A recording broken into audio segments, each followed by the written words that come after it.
Introduction. In the hushed glow of firelight, tens of thousands of years ago, early humans gathered in small clans and gazed skyward at a universe they could barely comprehend. Their world teemed with spirits, deities, and mysteries lurking in every shadow. Survival depended upon reading the rhythms of the natural world, yet curiosity and wonder tugged at them too. From the earliest moments of our human story, people have discovered and used substances that alter consciousness. Psychoactive plants, brews, and compounds that open the mind's door to visions and revelations. Many of these substances, ranging from fermented beverages and opium poppies to psychedelic cacti and mushrooms, would shape spirituality, rituals, and societies throughout history. They became central to ceremonies, used for healing, prophecy, and communion with the divine. Across continents and epochs, a recurring theme emerges. Psychoactive substances often bridged ordinary reality with the sacred.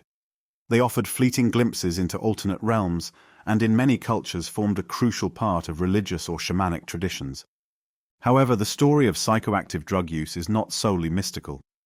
It is also deeply entwined with advances in science and medicine, as well as with cultural exchange, imperial conquests, and political power. The interplay between sacred and scientific realms sometimes created synergy, like the Eleusinian Mysteries in ancient Greece, whose sacramental drink, kykeon, possibly contained psychoactive agents that modern researchers are still deciphering. At other times, it produced conflict, as seen in witchcraft persecutions, the prohibitionist movements, or the global war on drugs. In the modern era, thanks to breakthroughs in neuroscience, we have begun to uncover the mechanisms by which these substances affect the brain. Psychedelics, for instance, are now understood to bind to serotonin receptors, altering neuronal connectivity and consciousness in dramatic ways. The quest to understand consciousness itself has propelled scientists to study these substances, and in turn, has begun to reshape the conversation around mental health and spiritual well-being. This narrative will traverse ancient myth and colonial expansion, clandestine rituals, and modern clinical trials. We will witness how psychoactive substances, be they cannabis in ancient China, blue lotus in Egypt, ayahuasca in the Amazon, or LSD in 1960s California, have woven through the tapestry of human history. We will also delve into the modern revival of psychedelic research, the ongoing expansions in therapeutic contexts, and the resurgence of spiritual or neo-shamanic practices. Ultimately, the relationship between humans and psychoactive substances is a story of communion, conflict, discovery, and transformation.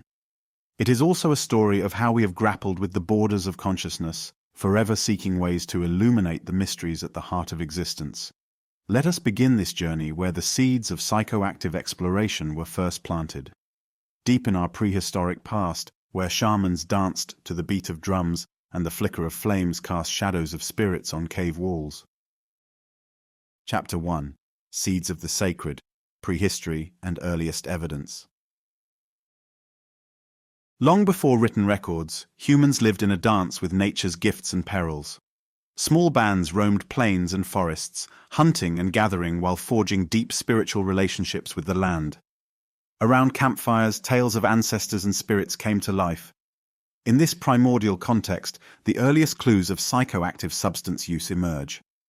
Though no diaries or scrolls survived from these eras, the archaeological record provides tantalizing glimpses. One of the earliest hypotheses regarding psychoactive use in prehistory relates to the discovery of mushrooms, such as psilocybe species, that might have grown near human encampments.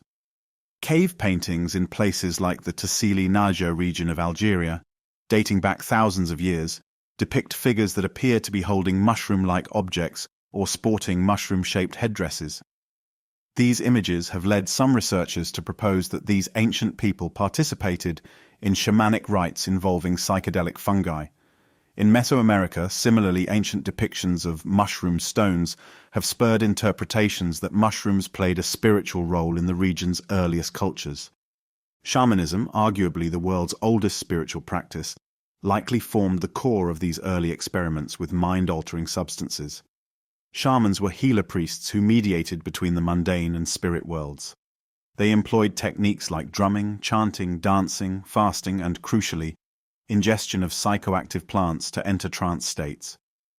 In these liminal realms, they sought the wisdom of animal guides, ancestral spirits, or deities. Whether the substance was a hallucinogenic root or the smoke of certain herbs, the goal was transformation of consciousness to gain supernatural insight. Prehistoric burial sites occasionally offer more direct evidence. In regions spanning from Eurasia to the Americas, archaeologists have found residues of psychoactive plants placed alongside the deceased. The presence of cannabis seeds in Scythian tombs, for example, suggests ritual usage involving smoke inhalation. In some Neolithic sites, remains of what might be psychoactive seeds or spores hint at a deliberate use in funerary or religious contexts. These findings underscore how such substances were woven into communal rites around life, death, and the afterlife. While hard evidence of specific plant usage remains sparse, prehistoric people almost certainly stumbled upon the effects of fermented fruits or grain-based mashes that spontaneously turned into primitive beers. The euphoria and sedation offered by alcohol would have been a profound discovery, setting the stage for alcohol's enduring role in human culture. From these earliest hints, we see that psychoactive substances were not accidental diversions. They were potent gateways to worlds unseen, anchored in communal myths and therapeutic practices. The seeds of the sacred were planted in Paleolithic hearts.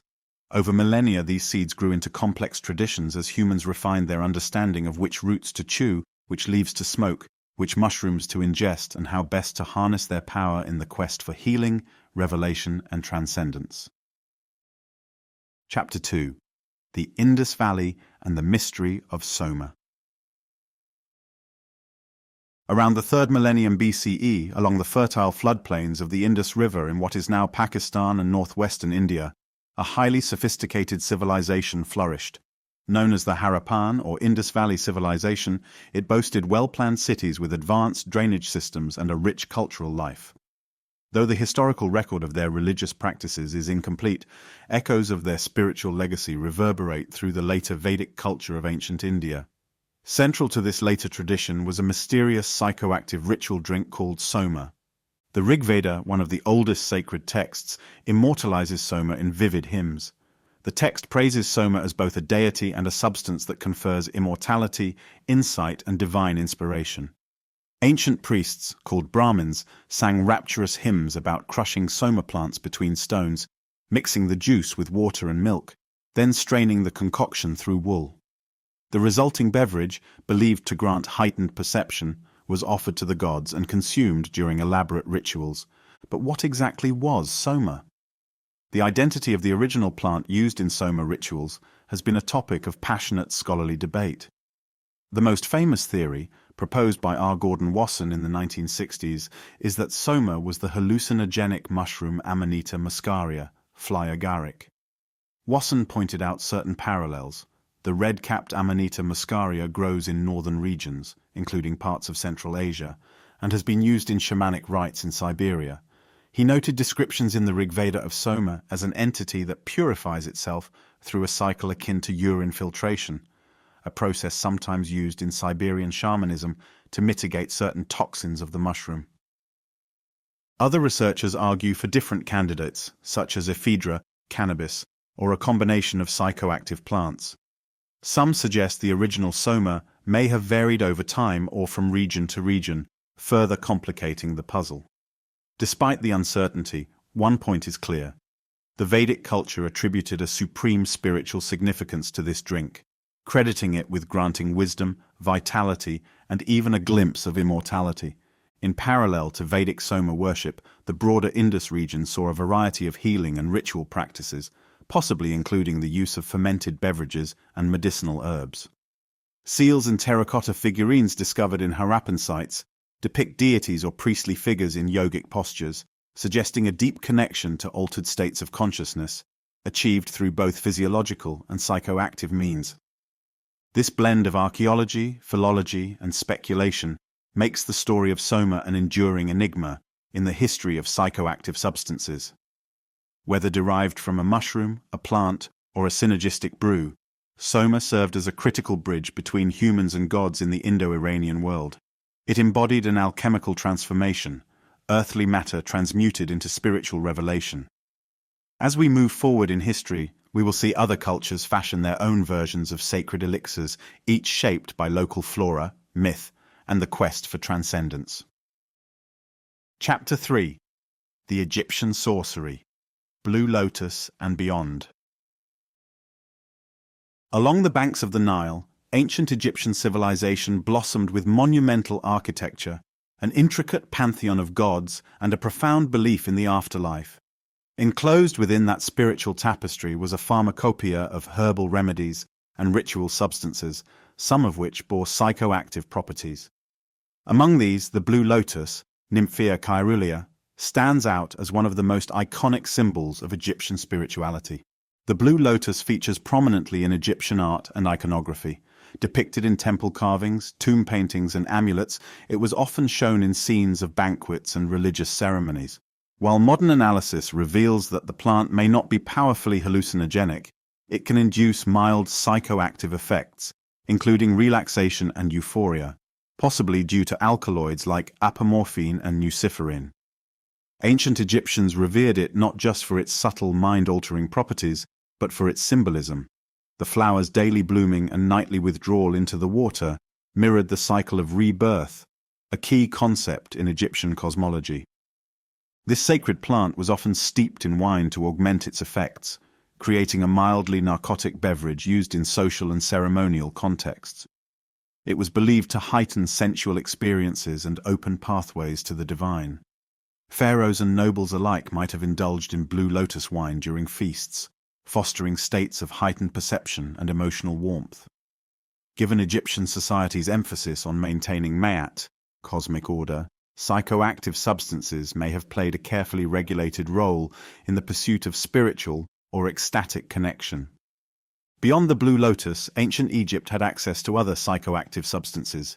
Opium, derived from the poppy plant, may have reached the Nile region through trade with the Near East.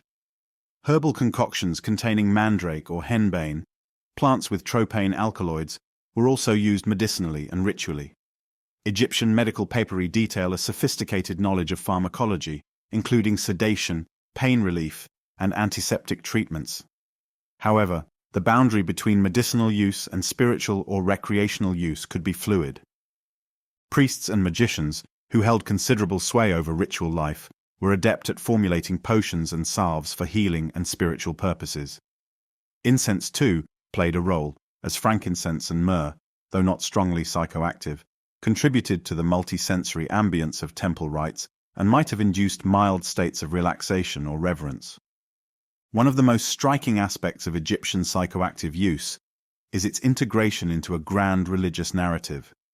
Life and death intertwined in complex funerary rituals, from mummification practices to elaborate tomb goods intended to guide the deceased through the afterlife. It is conceivable that psychoactive substances were part of these rituals, serving to connect the living with the realm of the dead, or to honor deities like Osiris and Isis. In this way, the Egyptians showcased an early model of how psychoactive plants could be woven seamlessly into a state religion. Whether through the mellow euphoria of blue lotus or the potent analgesic powers of opium, these substances helped reinforce beliefs in cosmic renewal, divine communion, and the eternal dance of life along the winding ribbon of the Nile. Chapter 4: The Ancient Near East, Beer, Wine, and Opium. Spanning from the eastern Mediterranean shores to the borders of Persia, the ancient Near East was a mosaic of city-states, empires, and cultures. Mesopotamia, often called the cradle of civilization, witnessed the birth of writing, urban centers, and some of the earliest documented references to psychoactive substances, particularly beer, wine, and opium. These substances were not merely for entertainment, they held religious and social significance woven into every layer of life. In Soma, one of the earliest civilizations in southern Mesopotamia, beer loomed large. Cuneiform tablets from as early as 3000 BCE reference brewing practices, and even list rations of beer allocated to workers. Hymns dedicated to Ninkasi, the Sumerian goddess of beer, detail the ingredients and processes of brewing, revealing beer's role as a staple in daily nutrition and religious offerings. Consuming beer, often thick and porridge-like, provided both sustenance and a mild euphoric state. In temple complexes, priests offered beer to the gods in elaborate rituals, underscoring its sacred dimension. Wine, too, was a prized commodity. The Phoenicians, great maritime traders, helped disseminate viticulture across the Mediterranean. In biblical accounts, wine features as a symbol of both divine blessing and moral caution, epitomized in stories like Noah's vineyard. The goddess Ishtar of Babylon was often associated with fertility, sensuality, and indulgence, which could include the consumption of wine during festivals. In these celebrations, participants sought ecstatic communion with the divine, and psychoactive libations were part of the revelry. Opium, derived from the opium poppy, Papaver somniferum, also took root in the Near East. Archaeological finds of opium containers shaped like poppy capsules suggest that this potent analgesic and sedative was traded widely. Known by the Sumerians as the joy plant, opium likely served medicinal, ritual, and recreational functions. Its presence in funerary contexts indicates that people recognized its power to ease pain, or perhaps even assist in crossing into the afterlife. The interplay between these substances and religious practices could be complex. Many temples functioned as both spiritual centers and storerooms, where offerings of grain, beer, and wine were collected. Priests managed these resources, distributing them in ceremonial contexts. Feasts held in honor of deities offered communal opportunities to partake in psychoactive libations, forging a sense of unity and shared identity. In addition, the region's mythologies often depicted gods and heroes partaking in intoxicating substances. The Epic of Gilgamesh, one of the oldest surviving works of literature, includes scenes where Enkidu, the wild companion of Gilgamesh, becomes civilized by drinking beer and eating bread. This narrative underscores a long-held view: to partake in beer or wine was to embrace civilization, social bonds, and divine favor. Thus, in the ancient Near East, beer, wine, and opium were not trivial luxuries, but foundational elements of cultural, religious, and social life. From the Sumerian ziggurats to the bustling markets of Babylon, psychoactive substances helped define the region's identity, shaping communal feasts, theological doctrines, and the very rhythm of day-to-day existence. Chapter 5. The Eleusinian Mysteries, Kykeon, and the Greek Spiritual Tradition. In classical Greece, religion was embedded in civic life, and rituals honoring the pantheon, Zeus, Athena, Dionysus, Demeter, and others, played a critical role in shaping cultural values. Among these varied traditions, the Eleusinian Mysteries stand out as a singular phenomenon. Held in honor of Demeter and Persephone in the city of Eleusis, these mysteries offered initiates the promise of spiritual rebirth and a more hopeful vision of the afterlife. Central to this ritual was the ingestion of a secret beverage called kykeon, which may have had psychoactive properties. The Eleusinian Mysteries were highly secretive. Initiates were forbidden by law to reveal the details of the rites.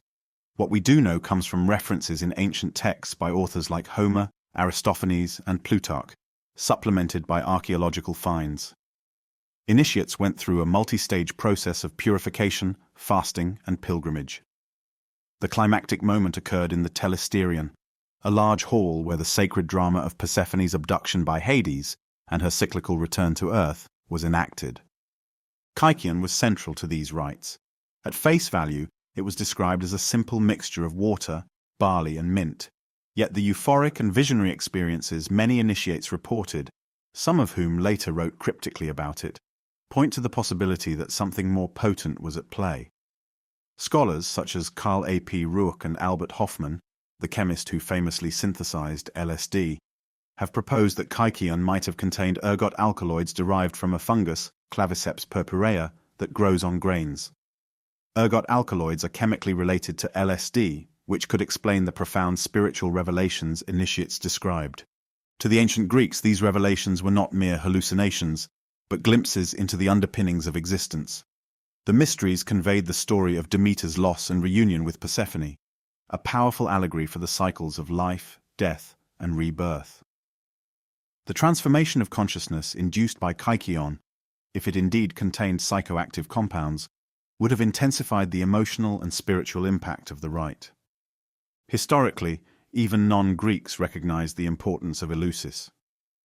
The Roman Emperor Marcus Aurelius was initiated, as were many leading figures of the classical world.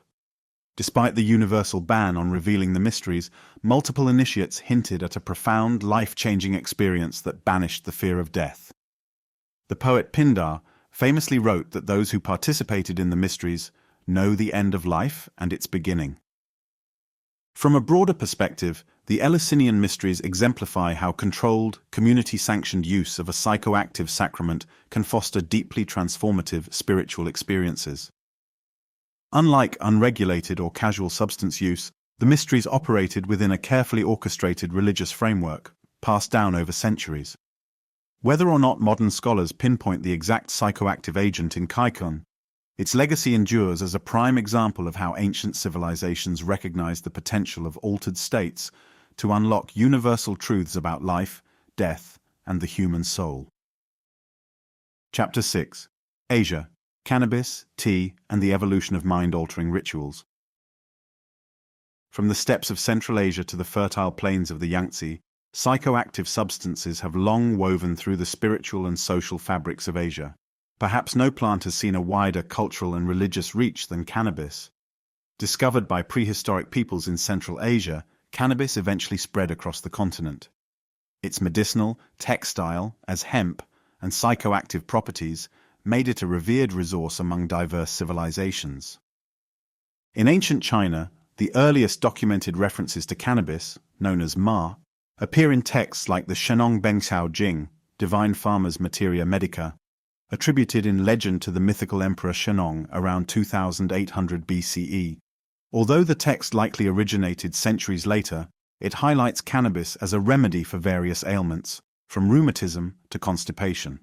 Beyond its medicinal uses, archaeological evidence, such as wooden braziers uncovered in western China, suggests that cannabis smoke may have been used in ritual contexts, possibly for divination or shamanic communication with ancestors. Taoist traditions also explored the psychoactive possibilities of cannabis. Some Taoist adepts sought elixirs for longevity or immortality, blending esoteric practices with herbal experimentation. However, the psychoactive use of cannabis in China generally remained overshadowed by its medicinal and industrial applications. In contrast, other parts of Asia developed unique traditions around stimulating beverages rather than overtly hallucinogenic or sedative ones. Tea, originating in China, became a cultural and spiritual cornerstone, especially with the rise of Buddhism. The tea ceremony in Zen Buddhism exemplifies a more subtle psychoactive ritual. While tea's caffeine content is mild compared to the effects of cannabis or psychedelics, it can nonetheless sharpen the mind and induce a calm attentiveness that aids meditation. Over centuries, the rituals around tea service in China and Japan evolved into exquisite art forms, blending mindfulness, aesthetic appreciation, and social etiquette. In the Indian subcontinent, cannabis found fertile ground in religious practices, especially within Hindu traditions. Devotees of Lord Shiva, for instance, have long consumed bhang, a drink made from cannabis paste mixed with milk, spices, and sometimes sweeteners, during festivals like Holi. Shiva is frequently portrayed as a god who both meditates on cosmic mysteries and enjoys cannabis as a path to spiritual insight. Bhang thus represents both a sacrament and a recreational indulgence, reflecting Hinduism's broad and inclusive view of divinity. Ayurvedic texts as well discuss cannabis under names like Vijaya, acknowledging its therapeutic uses for ailments like digestive issues or pain, while cautioning against overuse. Sadhus, holy ascetics, continue to use cannabis to facilitate meditation and renounce worldly attachments, though practices vary across different sects. Thus, Asia's psychoactive tapestry is as diverse as the continent itself. Whether through the tranquil mindfulness of a tea ceremony, the ceremonial cups of bhang during Hindu festivals, or the medicinal braziers of ancient Chinese shamans, psychoactive substances have been intimately connected to spirituality, healing, and cultural identity. These practices over millennia laid the groundwork for further exploration, as Asian botanical knowledge eventually made its way beyond the Silk Road into global consciousness. Chapter 7. The Middle Kingdom. Opium in Ancient and Imperial China. Opium, derived from the seed pods of the poppy plant, weaves a particularly complex narrative in China, blending medicinal, recreational, and eventually political dimensions. While the Chinese likely encountered opium through early trade routes, it was during the later imperial period, especially the Qing dynasty, that opium rose to immense prominence and controversy. Initially, opium was prized for its analgesic properties. As documented in classical Chinese medical texts, physicians recognized its ability to numb pain, induce sleep, and combat diarrhea. Pharmacological treatises categorized opium as both beneficial and potentially dangerous, warning against reckless overindulgence. The psychoactive effects, euphoria, sedation, and a dreamlike state, were noted but not immediately integrated into mainstream spiritual practices. However, recreational smoking of opium emerged more prominently in the late Ming, 1368 to 1644, and early Qing, 1644 to 1912 periods. Socioeconomic factors contributed to its popularity. European colonial powers, especially the British, fostered a lucrative trade by importing opium from their territories in India and selling it to Chinese merchants. Over time, opium-smoking dens became pervasive in major cities, catering to members of all social classes. Some individuals viewed it as a refined indulgence, while others suffered the ruinous effects of addiction. The role of opium in Chinese society was not purely recreational. It also had a certain mystique, and was sometimes used by scholars, poets, and artists, who believed it could spark creativity or philosophical reflection. This nuanced view of opium, as both an aesthetic aid and a destructive vice, found expression in Chinese literature and visual arts, which depicted the opium pipe as a symbol of both indulgence and societal decay. The most dramatic chapter in the story of opium in China was undeniably political. By the early 19th century, rampant opium addiction and massive outflows of silver posed serious economic and social threats to the Qing government. Efforts to suppress the opium trade culminated in the Opium Wars, 1839 to 1842 and 1856 to 1860, fought between China and Britain, with France involved in the second conflict. The Qing government's attempt to halt opium imports by confiscating and destroying foreign stocks triggered military retaliation. China's defeat forced it to sign humiliating treaties that ceded territory, including Hong Kong, and opened numerous ports to foreign control. This series of events significantly weakened the Qing dynasty and reshaped the nation's trajectory, fueling internal rebellions and anti-foreign sentiment. The devastation wrought by opium addiction came to symbolize Western imperialist oppression, as well as the failures of the traditional Chinese system to modernize effectively. From a historical perspective, opium thus transcended mere psychoactive use. It became a geopolitical catalyst, marking the intersection of commerce, colonial power, and human vulnerability. Though deeply embedded in Chinese medicine and culture, opium would forever be tainted by the memory of national humiliation. In later centuries, the Chinese government took aggressive steps to eradicate opium use, framing it as a moral and patriotic imperative. The complex legacy of opium in China remains a stark reminder of how powerful psychoactive substances can be, both as agents of healing and as instruments of social upheaval. Chapter 8.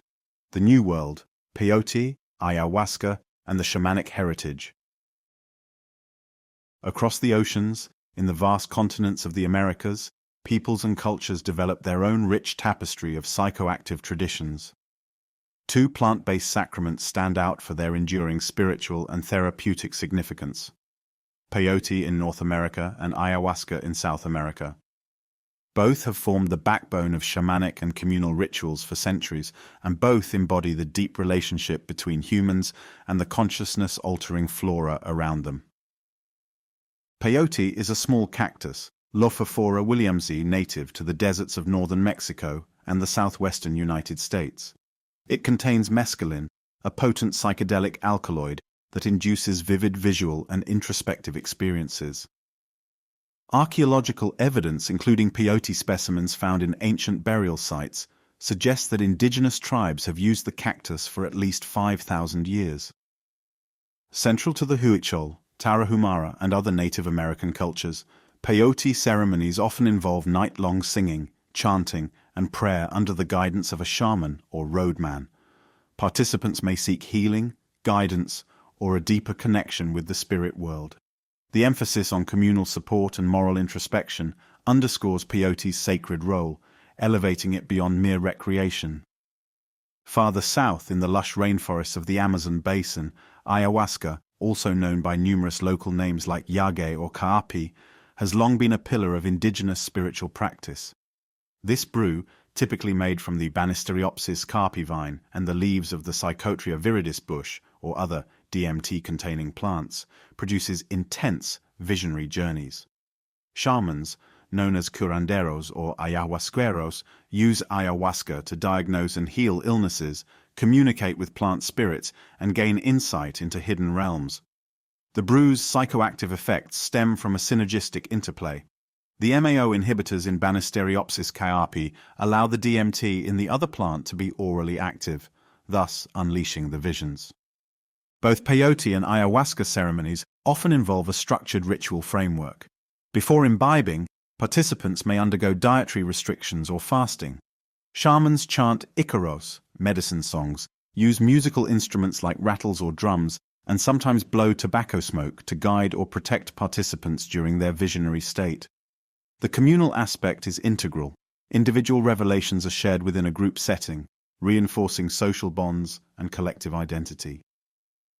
From a scientific standpoint, mescaline and DMT produce their effects by binding to serotonin receptors, particularly the 5-HT2A receptor, inducing altered states of perception, emotion, and cognition. Modern interest in these substances has exploded as researchers examine their potential therapeutic benefits for conditions like depression, anxiety, and addiction. However, indigenous communities have long recognized these healing capacities, couching them in spiritual frameworks that emphasize reciprocity with nature and respect for ancestral knowledge. The rich shamanic heritage of the New World thus offers a stark contrast to the more codified state religions of the Old World. Here, psychoactive substances typically served as direct conduits to the spirit realm, enabling an experiential, immediate dialogue with the unseen forces believed to animate the cosmos. This tradition remains vibrant today, drawing pilgrims from across the globe who seek to reconnect with ancient wisdom in pursuit of healing, self-discovery, and a renewed sense of the sacred. Chapter 9: Tobacco and the Ceremonies of Native America. Long before Europeans set foot on the Americas, tobacco, Nicotiana species, reigned as a sacred plant among numerous indigenous cultures. Though widely commercialized today as cigarettes or cigars, tobacco's original significance was deeply spiritual. From the plains of North America to the tropical regions of Mesoamerica, various tribes revered tobacco as a powerful communicator with the spirit world, a plant teacher and ceremonial ally. Archaeological and ethnographic evidence points to tobacco's use dating back millennia.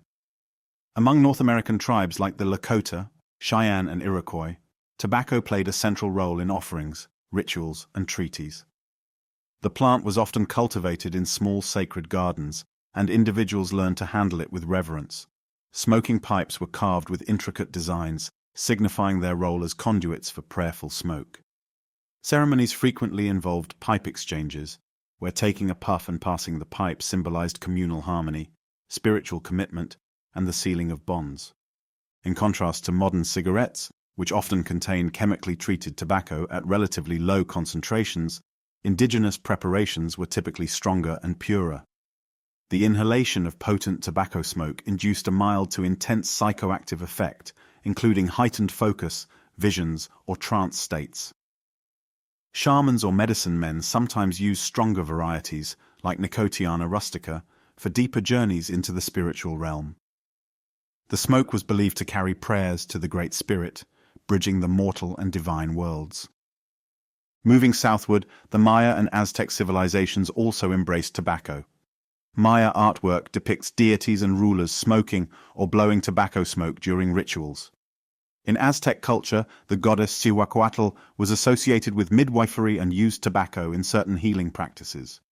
Chroniclers from the Spanish conquest observed that indigenous priests smoked tobacco to help enter altered states, decipher omens, and interpret the will of the gods. The significance of tobacco extended beyond spiritual rituals. In many tribes, it was linked to physical healing. Shamans would blow tobacco smoke on ailing individuals or wounded areas, believing it to possess cleansing and protective properties. Tobacco was also employed in love potions, protective amulets, and even warfare ceremonies, underscoring its versatile role in Native American life. When Europeans arrived, they adopted tobacco avidly, setting off a global trade that transformed economies and societies. Yet in its original context, tobacco was not merely a commodity. It was a plant spirit with whom one cultivated a relationship marked by mutual respect. Overuse or misuse was considered dangerous, inviting spiritual imbalance. This stands in stark contrast to modern times where commercial tobacco use often lacks any ceremonial context and leads to addiction and health crises. In essence, tobacco among Native American cultures exemplifies how psychoactive plants can carry multifaceted meanings: medicine, sacrament, social bond, and spiritual messenger all at once. It reminds us that the context of use can radically shape the impact of a substance. Rooted in respect and ceremony, tobacco served as a bridge between human and spirit realms, a channel through which prayers were carried on the rising smoke of communal aspiration. Chapter 10. Medieval Europe: The Ban on Witchcraft and Herbal Allies. Medieval Europe was a landscape of towering cathedrals, feudal lords, and a church that wielded immense spiritual and political authority. Within this milieu, the use of psychoactive substances was less visible than in many earlier cultures, largely due to religious and social constraints.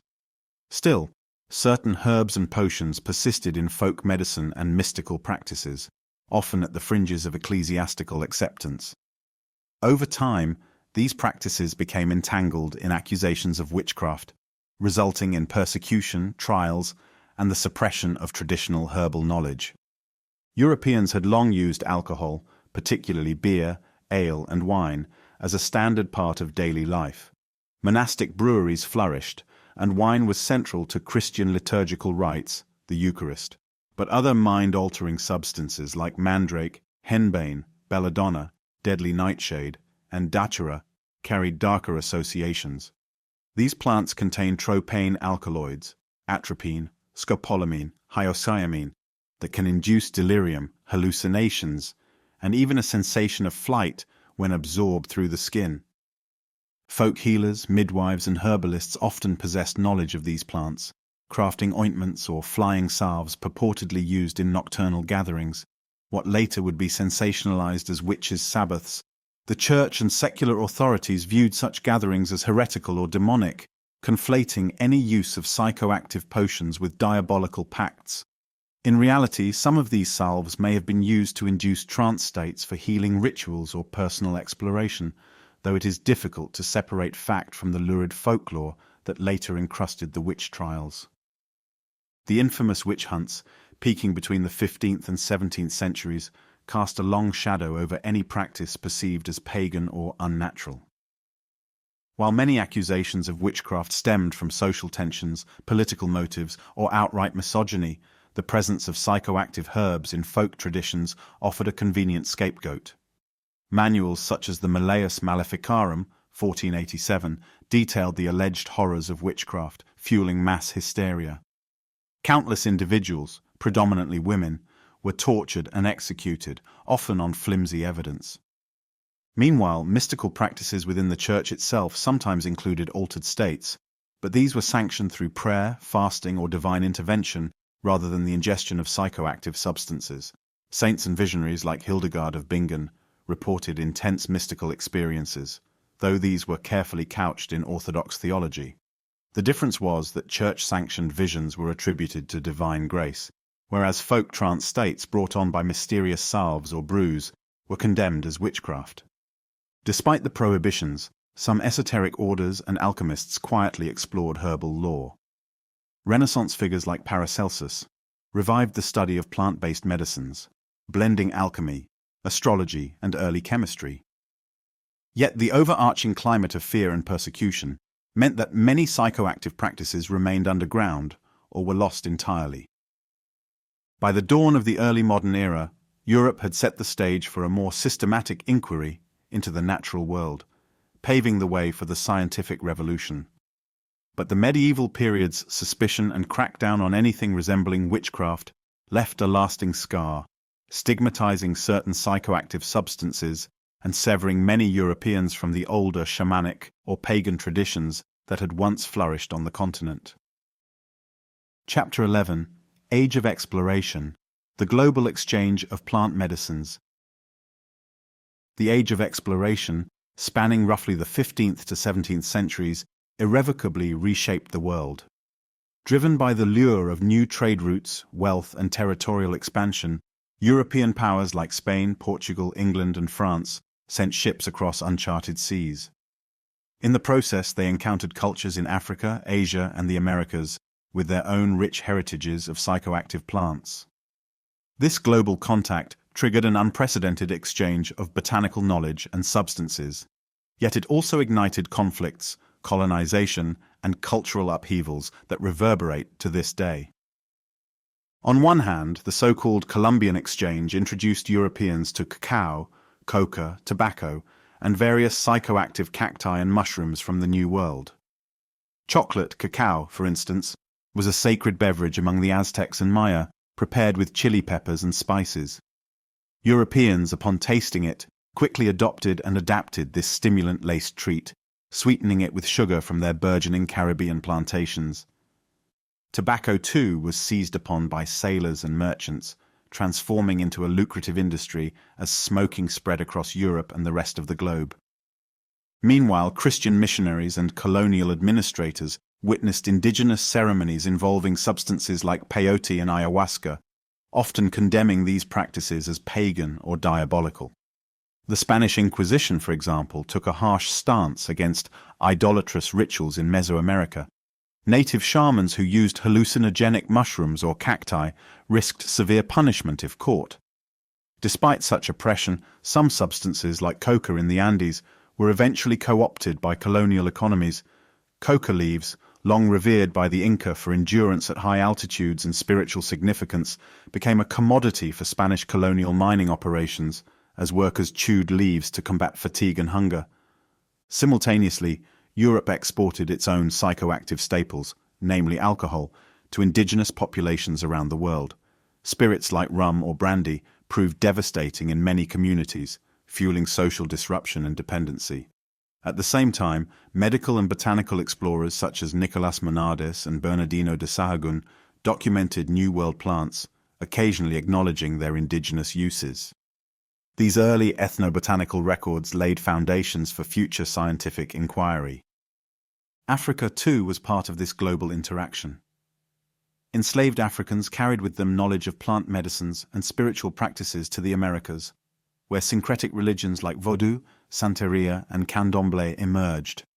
These faiths often preserved elements of African herbal lore, including the sacred use of psychoactive or entheogenic plants.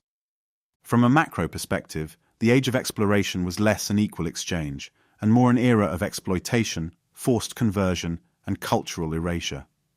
Nonetheless, it undeniably facilitated the worldwide spread of plants and substances once confined to specific regions. Coffee, tea, cacao, tobacco, and later opium would become global commodities, shaping economies and daily habits. The era's lasting legacy is thus double-edged. It provided unprecedented opportunities for intercultural contact and botanical knowledge transfer, but also unleashed colonial violence that suppressed indigenous spiritual practices. By the 17th century, Europe and much of the world were tied together by oceanic trade routes, along with new dependencies, addictions, and global markets for psychoactive substances that would continue to expand in the centuries ahead. Chapter 12: The Enlightenment and the Birth of Modern Science. As the 17th and 18th centuries ushered in the Enlightenment, The prevailing intellectual climate in Europe began shifting away from dogmatic religious frameworks toward reason, empiricism, and scientific inquiry. This transition affected many realms, including the study and perception of psychoactive substances. While coffeehouses sprang up as bustling hubs of philosophical debate, sometimes called penny universities, other psychoactives, like opium and early chemical extracts, began to be examined with a more analytical eye. Coffee, imported from the Middle East and East Africa, became the drink of choice for many Enlightenment thinkers. Figures like Voltaire and Isaac Newton frequented coffeehouses, where the stimulating effects of caffeine fueled spirited discussions about politics, science, and literature. These gatherings underscored how a mild psychoactive substance could serve as a catalyst for intellectual and cultural exchange. The emergent scientific worldview celebrated observation and critical thinking, and coffee's role in sharpening the mind fit neatly into this ethos. Parallel to this cultural trend, the fields of botany, chemistry, and medicine were undergoing revolutionary changes. Scholars like Carl Linnaeus developed classification systems that organized plant life, including psychoactive species, into coherent taxonomies. Alchemists gradually transitioned into chemists, isolating and studying compounds with systematic precision.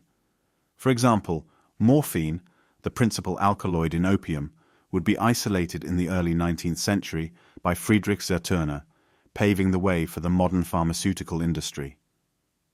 Though this was slightly after the Enlightenment period, the intellectual groundwork was laid during this era. Within medicine, the Enlightenment emphasis on observation and rational methods spurred a reassessment of herbal knowledge. Physicians who had dismissed many folk remedies as superstitions began to investigate their pharmacological basis. Opium, recognized for its pain-relieving properties, was increasingly prescribed and documented in medical compendiums. However, the concept of addiction was not yet fully understood, and the risks associated with consistent opioid use would only later become evident. Despite the era's progressive leanings, many psychoactive practices remained controversial. Religious authorities still maintained influence, and substances associated with idolatrous or barbaric rites, like peyote, ayahuasca, or hallucinogenic mushrooms, were largely dismissed or demonized. Cannabis was known in Europe, but its psychoactive potential was not widely explored beyond occasional medicinal uses and the hashish accounts trickling in from travelers to the Middle East or North Africa. At the same time, political philosophers like John Locke, Jean-Jacques Rousseau, and later Immanuel Kant wrote about autonomy, liberty, and the pursuit of knowledge. Though they did not usually address psychoactive substances directly, their advocacy of personal freedom and reason set the stage for future debates about drug use, morality, and legislation. The lines between permissible stimulant use, coffee, tea, tobacco, and illicit or heretical substances were drawn more by cultural norms and religious institutions than by scientific consensus. By the close of the Enlightenment, Europe had embarked on a path that placed science at the forefront of understanding the natural world, including the mind and its chemical susceptibilities. The seeds of the modern approach to psychoactive substances were thus sown: curiosity, classification, and a budding recognition of pharmacological potentials. Soon, the Industrial Revolution and expanding global empires would further alter humanity's relationship with these powerful chemicals, for better or for worse. Chapter 13. Romantic Era. Explorations, Hashish and Absinthe. The transition from the Enlightenment to the Romantic Era in the late 18th and early 19th centuries brought a shift in cultural and artistic sensibilities. Emotion, individual experience, and the allure of the exotic gained prominence in literature, art, and social life. Psychoactive substances like hashish, cannabis resin, and absinthe emerged as both catalysts for and symbols of this newfound emphasis on aesthetic exploration and personal expression. Hashish arrived in Europe through increased trade and travel with the Middle East, North Africa, and Asia. Adventurers, diplomats, and scholars who encountered cannabis products abroad began experimenting with them at home. In France, the famed Club des Hashichins, Hashish Eaters Club, formed in the mid-19th century, counting among its members influential writers such as Charles Baudelaire, Théophile Gautier, and Honoré de Balzac. These literary figures imbibed hashish-infused confections, often a sweet, paste-like preparation, and documented their experiences in decadent prose. Baudelaire's Artificial Paradises vividly describes the dreamlike or surreal states hashish could evoke, while cautioning about the pitfalls of overindulgence. Hashish's rise coincided with a burgeoning fascination for the Orient, as Europeans projected fantasies of mystery, sensuality, and decadence onto lands they barely understood. Orientalist art and literature thrived, sometimes romanticizing or misunderstanding local customs. Within this imaginative landscape, hashish became a symbol of rebellion against bourgeois norms, an artistic tool for transcending mundane reality. Meanwhile, absinthe, a high-proof spirit flavored with wormwood, Artemisia absinthium, and other herbs like anise, fennel, and hyssop, gained popularity first in Switzerland and then in France. Nicknamed La Fée Verte, the Green Fairy, absinthe became synonymous with bohemian cafes in Paris. Artists, poets, and intellectuals, most famously Vincent van Gogh, Paul Verlaine, and Arthur Rimbaud, embraced it as a muse. They believed absinthe stimulated creativity and heightened perception, though its reputation for producing hallucinations was often exaggerated. The active compounds in wormwood, particularly thujone, were long suspected of causing absinthe's alleged psychoactive effects.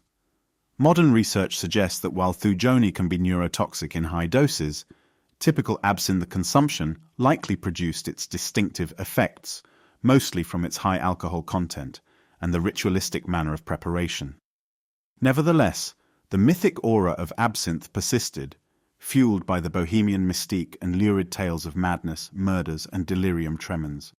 Both hashish and absinthe enjoyed a heyday among romantic and bohemian circles who rebelled against the strict rationalism of the prior century. Their works often reflected the euphoria, melancholy, or frenetic energy associated with these substances. Yet societal backlash was never far behind. By the early 20th century, absinthe faced bans in several countries, while hashish and other cannabis products were increasingly demonized in Western nations.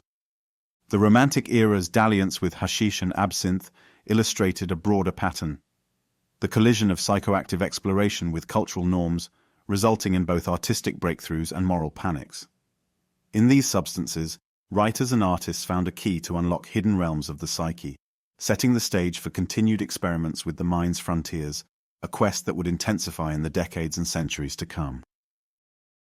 Chapter 14: Opium Wars and the Changing World. By the 19th century, the global trade in opium had reached a fever pitch, deeply influencing the political, economic, and social realms.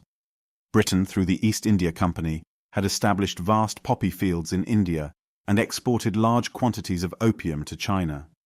The resulting crisis in China, where addiction rates soared and silver reserves hemorrhaged, precipitated the Opium Wars, which reshaped the global balance of power and cemented opium's reputation as both a commodity and a scourge. While earlier chapters touched on China's opium struggles, the broader consequences of the Opium Wars warrant further exploration. Britain's victory forced China to sign the Treaty of Nanjing, 1842, the first in a series of what the Chinese deemed unequal treaties. European powers gained access to treaty ports, extraterritorial rights, and a freer hand in spreading commerce, opium included. The humiliation of defeat dealt a crushing blow to the Qing dynasty, undermining its legitimacy and contributing to internal rebellions like the Taiping Rebellion. Back in Britain, opium was also widely used, though typically consumed in the form of laudanum, an alcohol-based tincture. Physicians prescribed laudanum for a range of ailments, from headaches to female hysteria, resulting in a quiet epidemic of dependency across class lines. Writers such as Samuel Taylor Coleridge and Thomas de Quincey famously grappled with opium. De Quincey's Confessions of an English Opium Eater, 1821, chronicled the sublime visions and nightmarish depths he experienced, influencing generations of romantic poets and thinkers. Though the text contributed to the allure of opium, it also underscored its perils, foreshadowing modern discussions about addiction and mental health. Elsewhere, the opium trade fueled regional economies. Opium poppy cultivation spread in parts of the Middle East, Latin America, and Southeast Asia, creating a vast network of producers, traders, and consumers. The Russo-British rivalry in Central Asia, known as the Great Game, sometimes hinged on controlling key opium-growing regions and trade routes. Morphine, isolated from opium in the early 19th century, found extensive use in battlefield medicine during the American Civil War and other conflicts, offering pain relief but also inaugurating new forms of dependency. Yet the public perception of opium began to shift toward condemnation. Missionaries returning from China reported harrowing accounts of widespread addiction, and reformers in Britain and the United States demanded legislation. This moral crusade against opium would eventually blend into broader anti-narcotic movements, culminating in the first international drug control treaties in the early 20th century. Thus, the 19th century solidified opium's dual identity as a critical medicinal and recreational substance on one hand, and a destructive force that could topple empires on the other. The Opium Wars epitomized this dichotomy, revealing the dark underbelly of global commerce and imperial ambition. Moreover, they signaled the power psychoactive substances could exert over nations, populations, and geopolitical fortunes, foreshadowing how future drugs like cocaine and heroin would follow a similarly fraught path in the modern era. Chapter 15: Freud, Cocaine, and the Emergence of Psychiatry. The late 19th century saw the rapid development of new scientific fields, including neurology and psychiatry, as well as the isolation and study of potent psychoactive alkaloids like cocaine. Within this era, few figures loom as large as Sigmund Freud, the Austrian physician who founded psychoanalysis. Less well known, however, is Freud's enthusiastic early interest in cocaine, a substance he believed held immense therapeutic potential. Cocaine, derived from the leaves of the coca plant native to South America, had been chewed by Andean peoples for centuries to combat fatigue, hunger, and altitude sickness. Following Europe's discovery of the purified alkaloid in the mid-19th century, medical professionals experimented with its local anesthetic properties and stimulant effects. Freud, then a young researcher, tried cocaine on himself and published a series of articles praising its benefits. He recommended it for treating ailments like depression, alcoholism, and even morphine addiction. Freud's endorsements helped popularize cocaine in Europe and the United States, where it appeared in tonics, patent medicines, and even in the original formulation of Coca-Cola. For a time, cocaine was hailed as a wonder drug. Surgeons, particularly ophthalmologists, employed cocaine as a local anesthetic, revolutionizing certain medical procedures. Yet this honeymoon phase was short-lived. Reports of addiction, psychosis, and fatal overdoses mounted, tarnishing cocaine's medical reputation. Freud, too, encountered the substance's darker side. He treated a close friend's morphine habit with cocaine, only for the friend to develop a cocaine dependence. As psychiatry evolved, practitioners recognized the dangers of substituting one addictive substance for another. This realization dovetailed with growing concerns about substance abuse and the budding field of psychoanalysis, which emphasized the complexities of the human psyche rather than quick chemical fixes.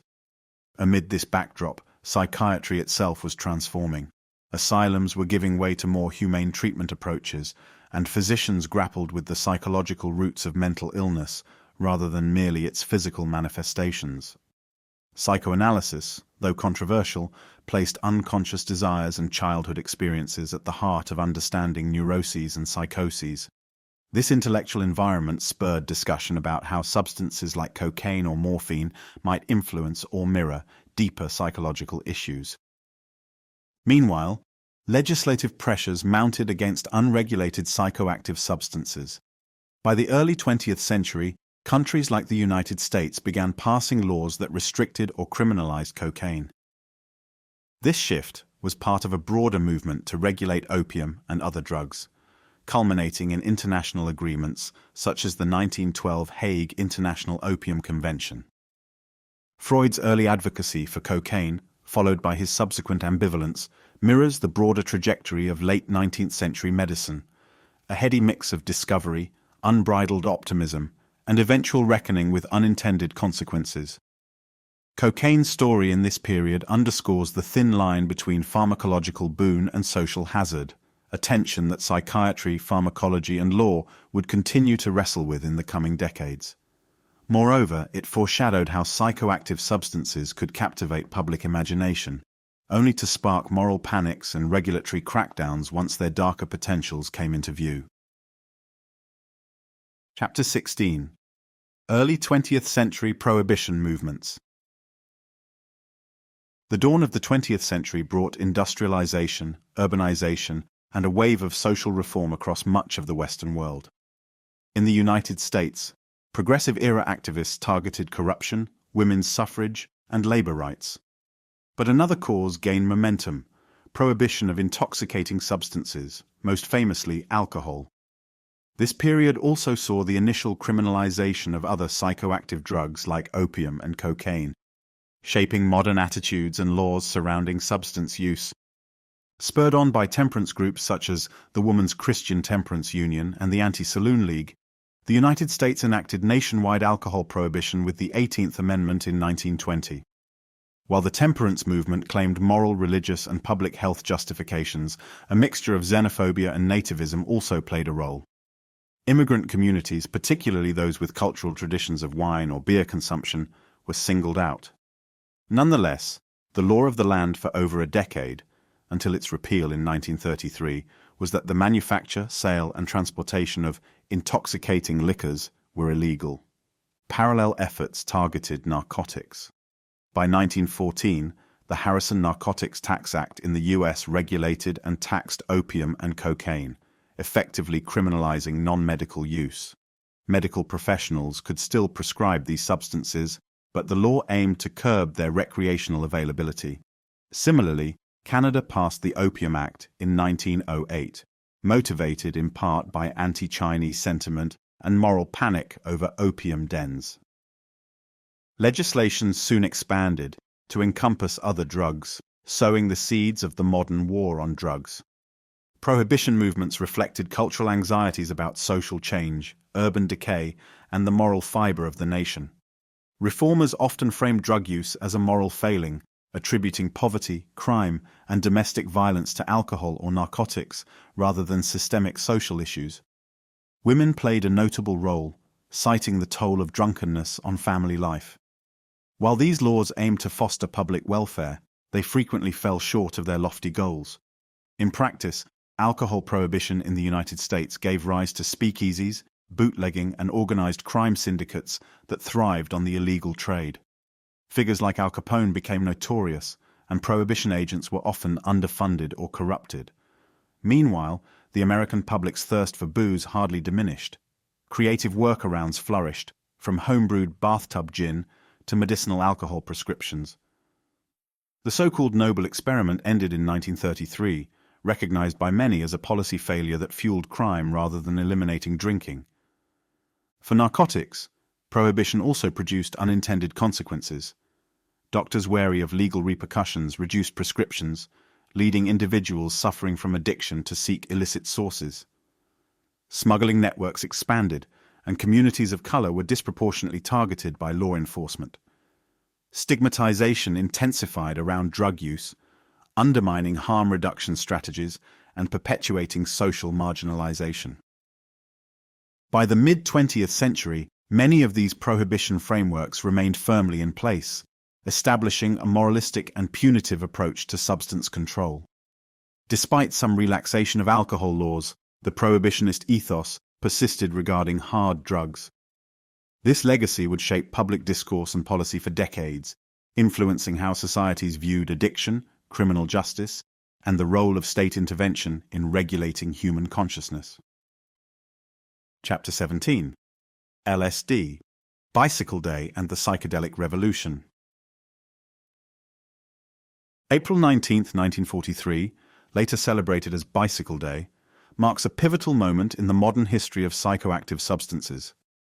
On that day, Swiss chemist Albert Hofmann intentionally ingested a minuscule amount, 250 micrograms, of lysergic acid diethylamide, LSD, a compound he had first synthesized 5 years earlier.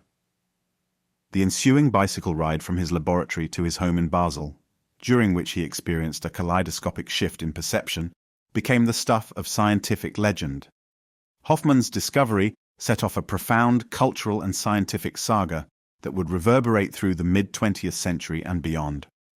LSD is derived from ergot, a fungus that grows on rye and other grains. Through meticulous laboratory work at Sandoz Pharmaceuticals, Hoffman aimed to develop new medicines. Little did he know that LSD would prove potent beyond measure, with doses of mere micrograms inducing dramatic alterations in visual, auditory, and emotional states. Initially, Sandoz marketed LSD under the brand name Delicid for psychiatric research, suggesting its use in psychoanalysis and therapy. During the 1950s, LSD attracted the attention of psychiatrists, psychologists, and even intelligence agencies. In the United States, the Central Intelligence Agency, CIA, launched Project MKULTRA, studying LSD as a potential mind control agent, a dark and ethically dubious chapter in the substance's history. However, many psychiatrists reported promising therapeutic outcomes using LSD to treat alcoholism, depression, and trauma. The compound's ability to dissolve emotional barriers, release repressed memories, and provoke spiritual-like insights fascinated researchers and clinicians alike. By the early 1960s, public awareness of LSD expanded exponentially, fueled in part by figures like Timothy Leary and Richard Alpert, later Ram Dass at Harvard University. Their experiments with psychedelics as tools for enlightenment, self-discovery, and creativity attracted considerable media attention, both positive and critical. Soon, LSD escaped the lab and trickled into college campuses, artistic circles, and countercultural gatherings. This transition coincided with the burgeoning hippie movement of the 1960s, centered on ideals of peace, love, and anti-establishment ethos. Psychedelic rock music, vibrant acid-inspired art, and festivals like the Human Be-In and Woodstock enshrined LSD as a cultural icon. It also became a lightning rod for moral panic. Mainstream society, alarmed by reports of bad trips and a rising youth subculture challenging social norms, demanded regulation. By 1966, California outlawed LSD, and by 1970, it was classified as a Schedule I drug under the U.S. Controlled Substances Act. As legal restrictions tightened, legitimate scientific research on LSD virtually halted, creating a climate of underground usage and cultural myth-making. Despite the stigma, LSD's legacy persisted in various forms. It influenced music, art, meditation practices, and the broader quest for mind expansion. Late 20th century science would slowly revisit psychedelics, exploring their efficacy in treating mental health issues, a renaissance in psychedelic research that took decades to gain traction. In essence, LSD's story encapsulates the promise and peril of psychoactive discovery. It illuminated new vistas of human consciousness, forging profound experiences that could heal or overwhelm. The acid revolution reshaped social mores, inspired utopian visions, and provoked government crackdowns, leaving a complicated and enduring legacy in its wake. Chapter 18: The 1960s Counterculture and the Spiritual Quest. The 1960s stand out as a moment of cultural upheaval, characterized by civil rights struggles, anti-war protests, feminist movements, and a deep questioning of authority. In tandem with these social revolutions, a spiritual renaissance took shape, fueled in no small part by psychoactive substances, especially LSD, psilocybin mushrooms, and cannabis. While the decade's headline-grabbing images involved colorful tie-dye, long hair, and mass gatherings, beneath the surface lay a profound quest for inner truth and cosmic meaning. Young people, disillusioned by the materialism and conformity of post-war society, sought alternative paths of enlightenment. Eastern philosophies, particularly Buddhism and Hinduism, gained popularity in the West. Influential figures like Alan Watts introduced Zen teachings, while the Beatles' famous trip to India to study transcendental meditation with Maharishi Mahesh Yogi underscored the era's pursuit of spiritual knowledge. Psychedelics often formed part of this quest, a catalyst for transcendent experiences that seemed to confirm the validity of mystical traditions long held in the East. Music became a powerful vehicle for this transformation. The psychedelic sounds of bands like The Grateful Dead, Jefferson Airplane, and Pink Floyd, along with iconic festivals such as Monterey Pop and Woodstock, wove together the communal, ecstatic, and mind-altering aspects of the counterculture. Lyrics explored consciousness expansion, love and unity, while swirling light shows and experimental performances simulated or complemented the hallucinogenic experience. Cannabis use soared within the counterculture, seen as a more natural, less harmful alternative to alcohol. Gathering around joints or hashish pipes became symbolic of communal bonding. The Summer of Love in 1967 San Francisco epitomized the idealism of the movement, as thousands of young hippies converged, seeking an urban utopia of free love, shared resources, and spiritual awakening. For a fleeting moment, psychedelic usage merged with a broad set of revolutionary aspirations, peace, equality, and a rejection of mainstream values. Yet tensions and contradictions soon emerged. The anti-establishment ethos clashed with the emerging drug laws. Mainstream society, alarmed by images of youth dropping out, organized anti-drug campaigns. High-profile incidents of psychotic breaks or fatal accidents, while under the influence of psychedelics, lent credence to calls for restriction. Moreover, the idealistic dreams often struggled against the harsh realities of addiction, exploitation, and commercial co-optation. By the end of the decade, the counterculture fragmented. Some adherents transitioned to back-to-the-land movements or spiritual communes, focusing on sustainable living and meditation. Others descended into disillusionment, grappling with the darker corners of drug use. The high-profile tragedy at the Altamont Free Concert in 1969, marred by violence and chaos, seemed a grim bookend to Woodstock's utopian optimism.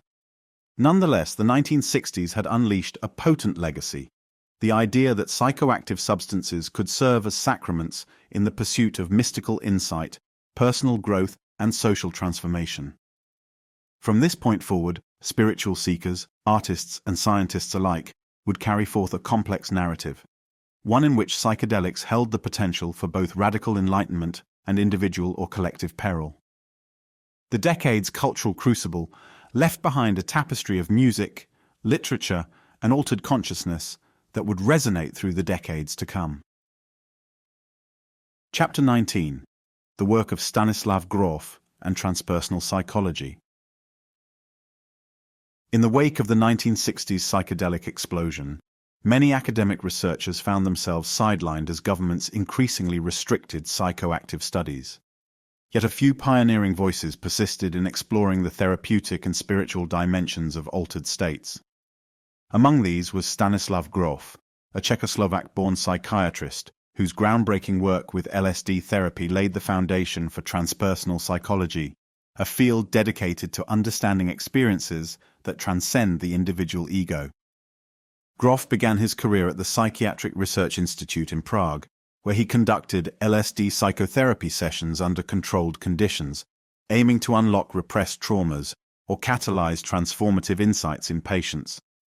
Moving to the United States in the late 1960s, he continued his research at institutions like Johns Hopkins University and the Maryland Psychiatric Research Center, treating patients suffering from a range of issues: addiction, depression, anxiety, and existential distress. Grof's meticulous session notes and subsequent analyses suggested that LSD could facilitate profound emotional breakthroughs, sometimes described in mystical or archetypal terms.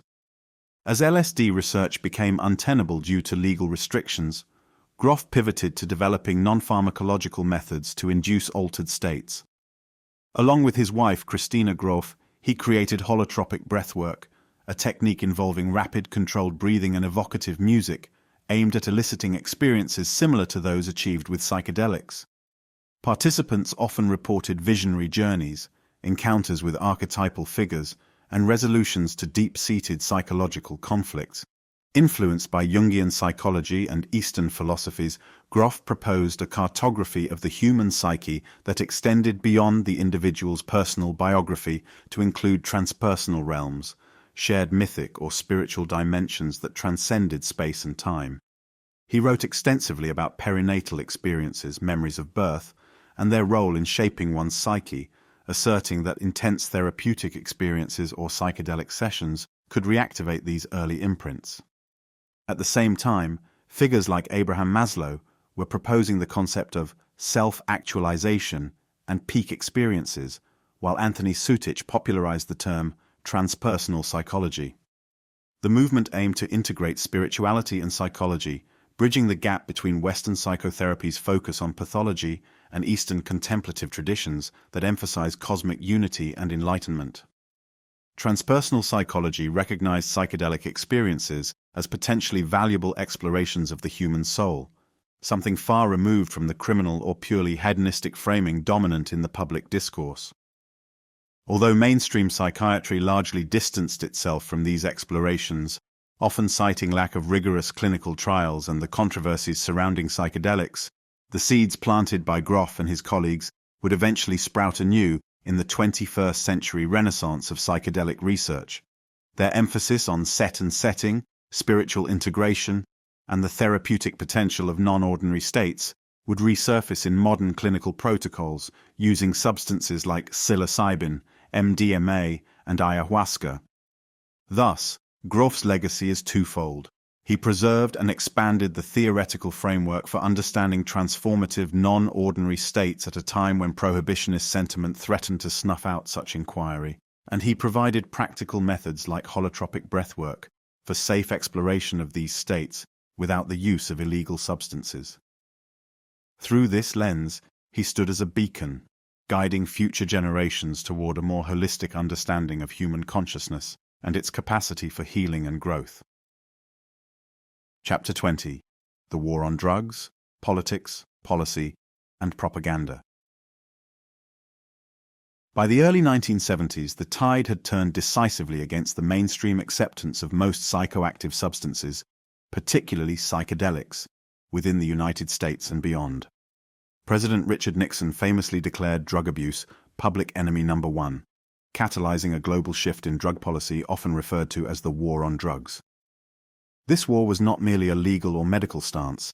It was a powerful ideological campaign steeped in propaganda, racial biases, and geopolitical maneuvering. The cornerstone of this shift was the Controlled Substances Act, CSA, of 1970, which classified drugs into different schedules based on their perceived medical value and potential for abuse. LSD, psilocybin, cannabis, and MDMA were placed in Schedule 1, denoting substances with high potential for abuse and no accepted medical use.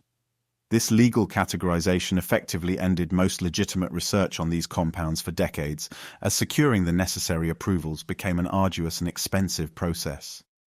However, the war on drugs extended well beyond psychedelics. Policies targeted heroin, cocaine, and cannabis with aggressive policing and harsh sentencing. In the US, mandatory minimum sentences and three-strikes laws disproportionately affected communities of color.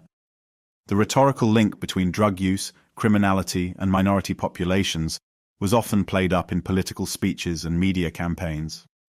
The infamous "Just Say No" slogan championed by First Lady Nancy Reagan in the 1980s epitomized the simplistic moral framing of complex social and medical issues.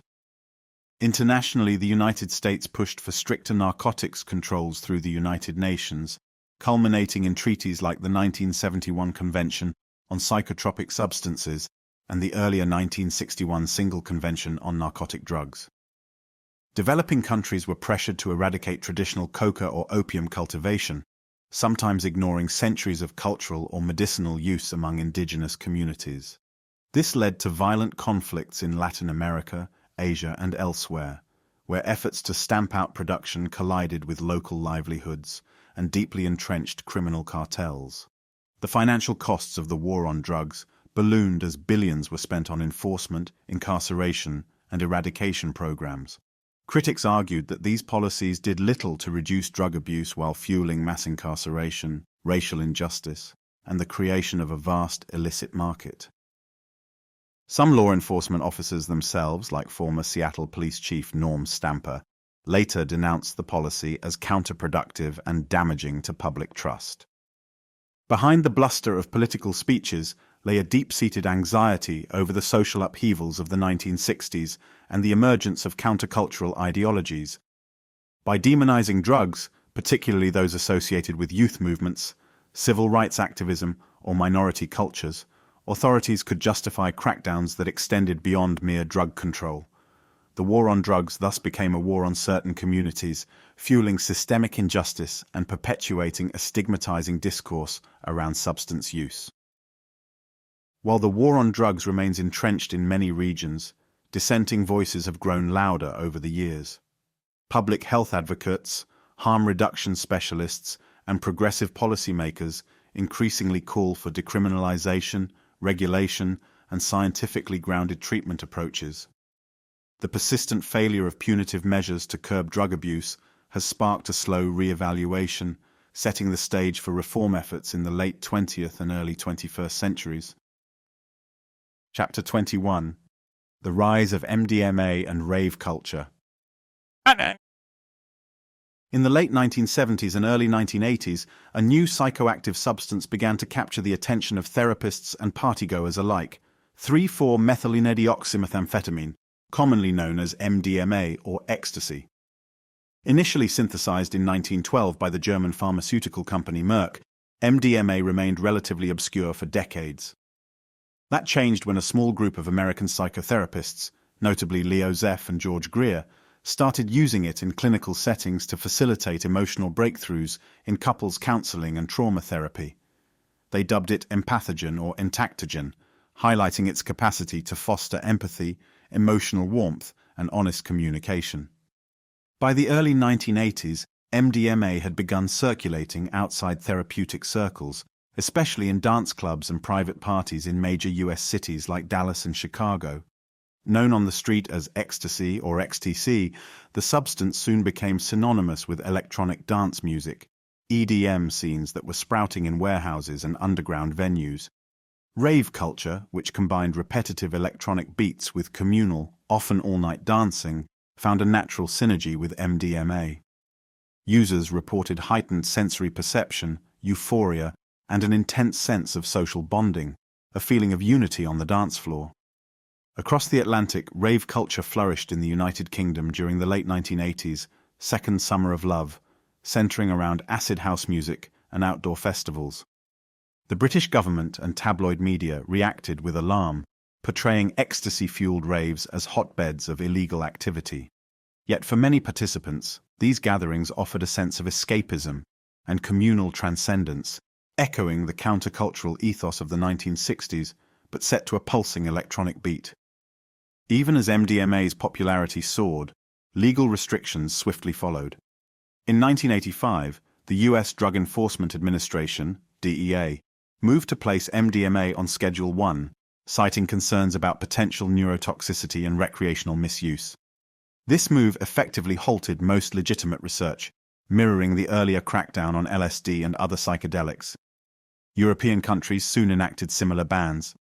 Despite prohibition, MDMA's use only spread further, becoming the hallmark of global rave and club culture through the 1990s and beyond. Festivals like Love Parade in Berlin drew millions, celebrating a spirit of peace, love, unity, and respect. However, the underground nature of the scene meant that adulterated or counterfeit pills appeared, leading to health risks and high-profile tragedies. Media coverage of MDMA-related overdoses fueled further calls for stringent policing and zero-tolerance drug policies. Parallel to the mass recreational use, a handful of therapists and researchers quietly advocated for controlled studies of MDMA's therapeutic benefits. They noted its potential to treat post-traumatic stress disorder, PTSD, social anxiety, and other mental health conditions by reducing fear responses and increasing openness. While official support was rare during the height of the war on drugs, small-scale clinical trials eventually gained approval in the late 2000s and 2010s, yielding promising results. Thus, MDMA's trajectory captured a central tension in modern drug policy.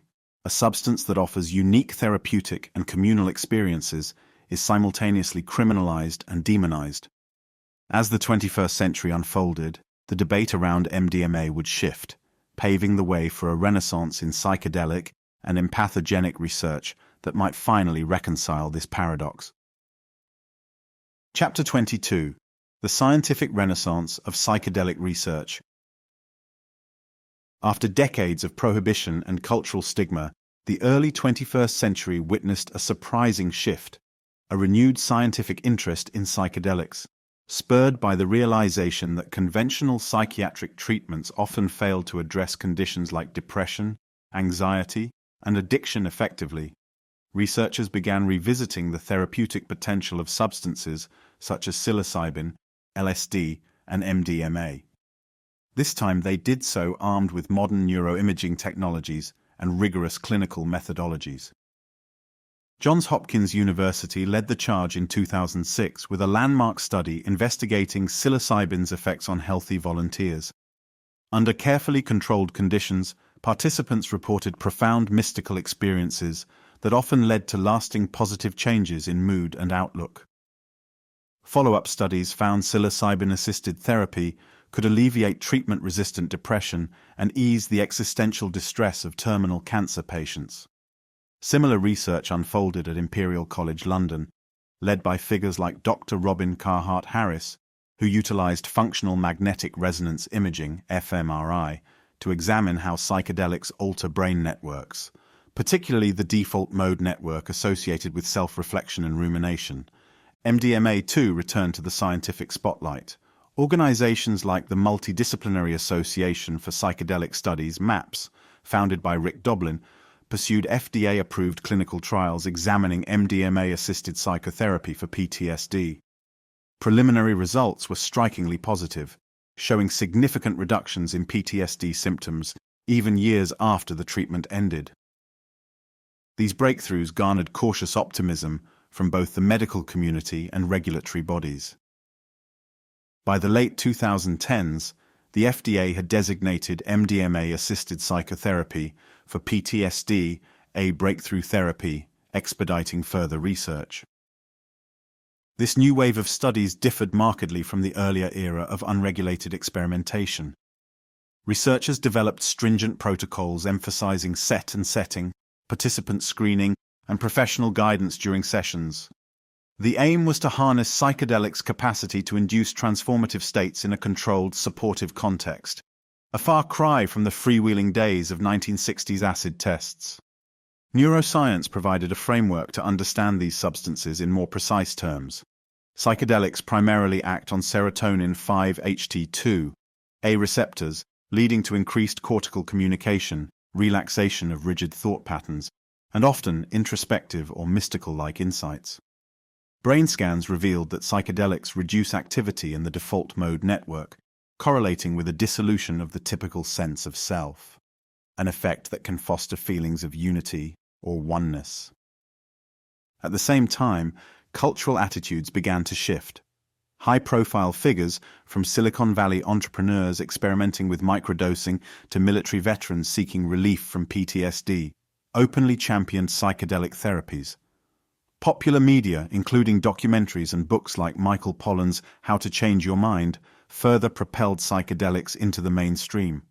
While skeptics cautioned that the hype could outrun the evidence, momentum for a scientific reevaluation continued to build. By the 2020s, multiple clinical trials for psychedelic-assisted therapies were underway or completed worldwide, some progressing to final phases of evaluation. Regulatory agencies grew more receptive, and several countries and US states moved toward decriminalizing or legalizing certain substances for medical or personal use. The scientific renaissance of psychedelic research thus marked a crucial turning point, heralding a possible new era where entheogenic substances might take their place in the therapeutic arsenal, bridging ancient wisdom with cutting-edge neuroscience. Chapter 23: Ayahuasca Tourism and the Shamanic Revival. As the modern world rediscovered the therapeutic and spiritual potentials of psychedelics, a parallel phenomenon emerged: the rise of ayahuasca tourism. Pilgrims from across the globe, seeking personal transformation, healing, or a mystical experience, journeyed to the Amazon basin, particularly Peru, Brazil, and Ecuador, to participate in ayahuasca ceremonies guided by indigenous or neo-shamanic practitioners. This influx of outsiders created a complex intercultural dynamic, blending commerce, authenticity, exploitation, and cross-pollination of spiritual practices. Ayahuasca, a brew typically made from the Banisteriopsis caapi vine and other plants containing DMT, has been used for centuries by Amazonian tribes such as the Shipibo, Ashaninka, and Quechua. Traditionally, Shamans or curanderos consume ayahuasca to diagnose and treat illnesses, communicate with plant spirits, or divine information for the community. Ceremonies involve strict protocols, dietary restrictions, and the singing of icaros, ritual songs believed to guide the visionary experience and purge negative energies. In the late 20th century, word of ayahuasca's profound effects spread through books, documentaries, and anecdotal reports. Adventurous Westerners began seeking out Amazonian shamans to partake in these ceremonies. Hostels and ayahuasca retreats sprang up near Iquitos, Cusco, and other tourist hubs. Some centers strove to maintain cultural authenticity and ethical guidelines, employing local shamans and incorporating indigenous traditions respectfully. Others offered a more commercialized approach, sometimes with questionable safety standards. The surge in demand generated both positive and negative consequences for local communities. On the one hand, ayahuasca tourism provided economic opportunities and a renewed interest in preserving cultural heritage. Some shamans gained international recognition, traveling abroad to lead ceremonies. On the other hand, unscrupulous operators emerged, faking or exaggerating credentials. Stories of sexual misconduct, fraudulent healers, and even fatal accidents circulated, highlighting the risks of unregulated spiritual tourism. The commodification of a sacred tradition also sparked debates over cultural appropriation. Despite these controversies, many seekers reported life-changing experiences. Ayahuasca is known to induce intense purging, physical vomiting or diarrhea, that participants interpret as cleansing of emotional or spiritual toxins. Visions can range from terrifying to beatific, often unveiling subconscious traumas or epiphanies. Some participants find relief from depression, anxiety, or addiction. Others claim broader existential or mystical insights, returning home with a renewed sense of purpose. Over time, ayahuasca spread beyond the Amazon, with syncretic churches like the Santo Daime and União do Vegetal (UDV) emerging in Brazil, blending Christian and indigenous elements. These churches gained legal recognition in some countries, including rulings that protected ayahuasca use as a religious sacrament. Meanwhile, anthropologists, ethnobotanists, and psychologists studied ayahuasca's pharmacology and cultural context, generating academic interest in ethnopharmacology. The phenomenon of ayahuasca tourism thus underscores a larger pattern in the modern spiritual landscape, a desire to reconnect with indigenous wisdom and plant-based rituals as an antidote to materialism and existential malaise.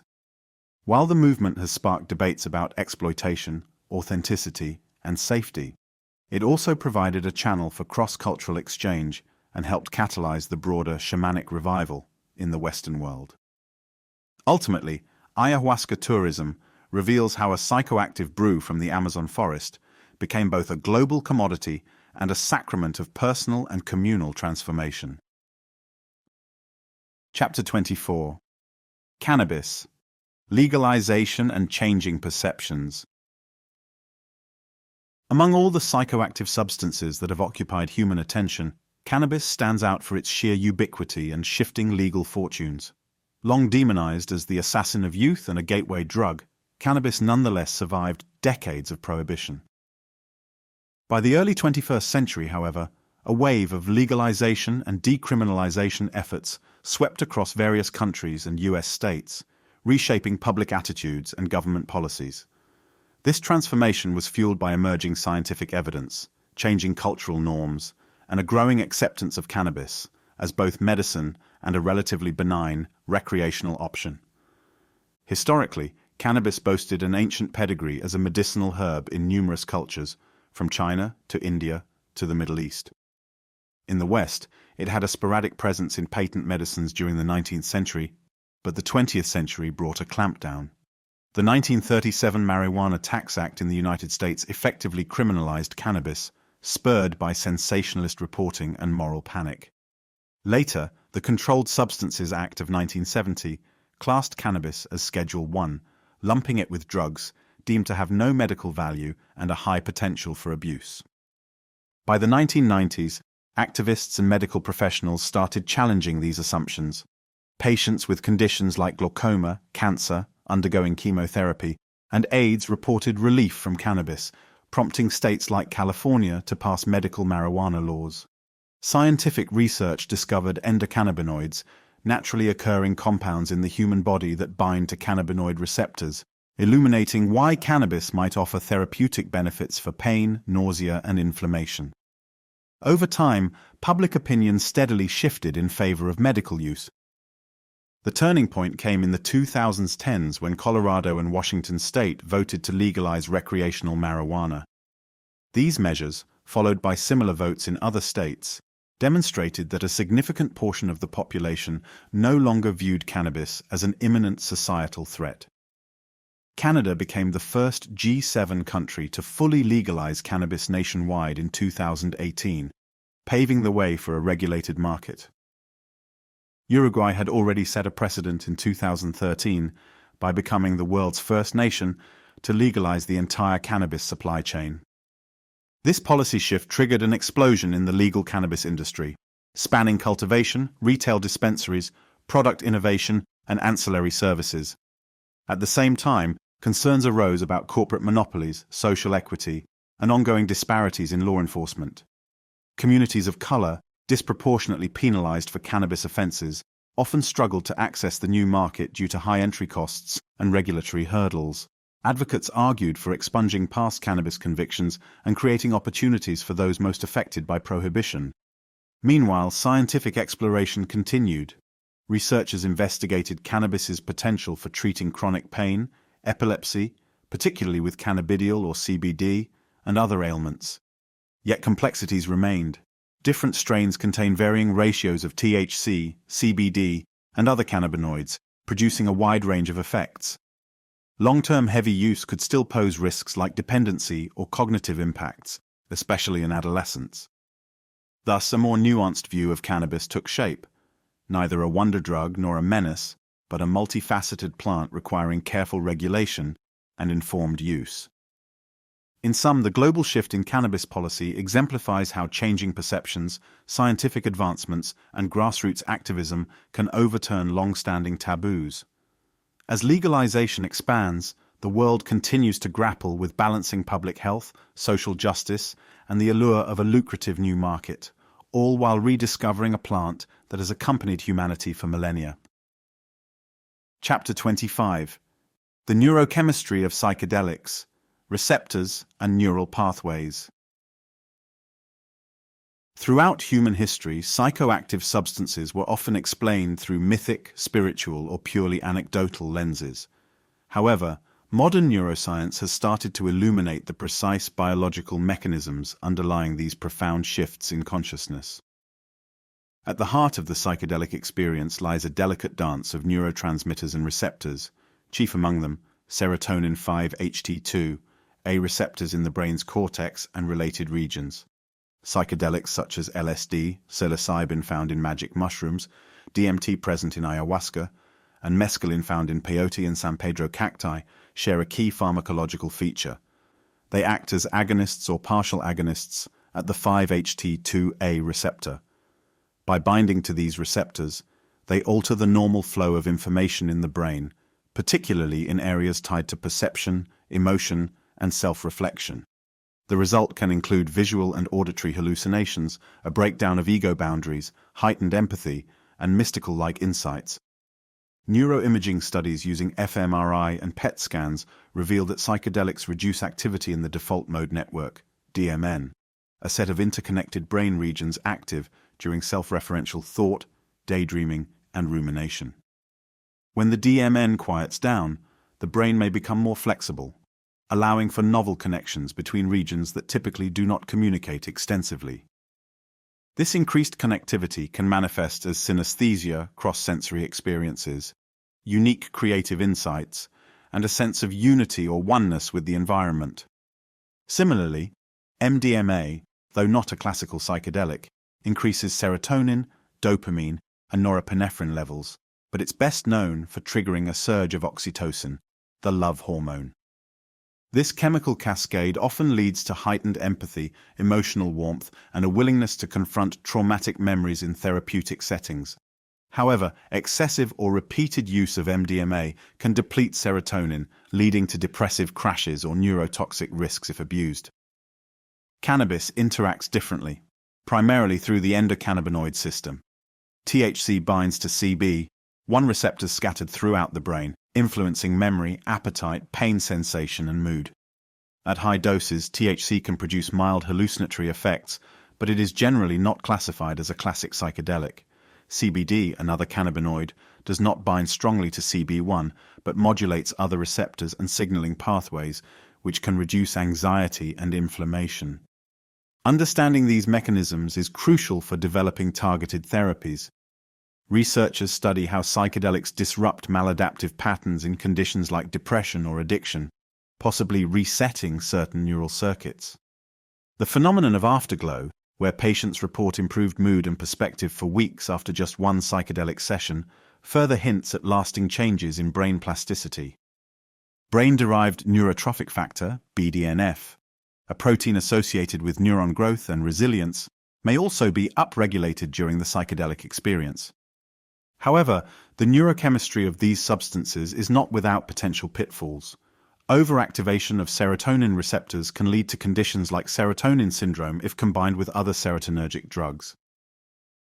Vulnerable individuals may experience psychotic breaks or exacerbations of underlying mental health disorders. This underscores the importance of controlled settings and thorough screening in therapeutic use. In sum, modern neuroscience provides a biological framework for experiences once deemed purely mystical or irrational.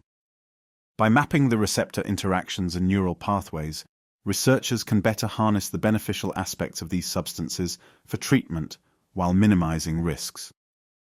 Bridging chemistry and subjective experience, the evolving science of psychedelics stands at the frontier of our understanding of the human mind. Chapter 26. The Future of Psychedelic Therapy, PTSD, Depression, Anxiety. As the global mental health crisis deepens, traditional treatments for conditions such as depression, anxiety, and PTSD often fall short or require lengthy interventions that do not guarantee remission. Against this backdrop, the emerging field of psychedelic therapy holds promise. Clinical trials, bolstered by progressive regulatory shifts, suggest that substances like psilocybin, MDMA, and ketamine, though not a classic psychedelic, it also produces dissociative states, can offer rapid and lasting relief when administered in controlled therapeutic contexts. One of the most compelling success stories is MDMA-assisted psychotherapy for PTSD. Large-scale studies have shown that a significant proportion of participants experience substantial reductions in PTSD symptoms after just a few supervised sessions. In many cases, these gains persist for months or even years. By dampening fear responses and enhancing emotional openness, MDMA seems to allow patients to process traumatic memories more effectively. As a result, the US FDA granted the treatment breakthrough therapy status, expediting further trials. Psilocybin-assisted therapy for treatment-resistant depression has similarly garnered attention. Studies at institutions like Imperial College London and Johns Hopkins University report that psilocybin, coupled with psychological support, can produce enduring improvements in mood and overall well-being. Participants often describe the experience as one of profound insight, emotional release, and a renewed sense of connection. Neuroimaging reveals that psilocybin's modulation of the default mode network and increased neuroplasticity may help reset rigid patterns of negative thinking. Anxiety disorders, particularly those related to existential distress, such as in terminal cancer patients, have also shown responsiveness to psilocybin therapy. Patients often report that the psychedelic experience offers a sense of transcendence, diminishing fear of death and renewing appreciation for life. This existential relief can translate into tangible improvements in quality of life, even for those facing terminal illnesses.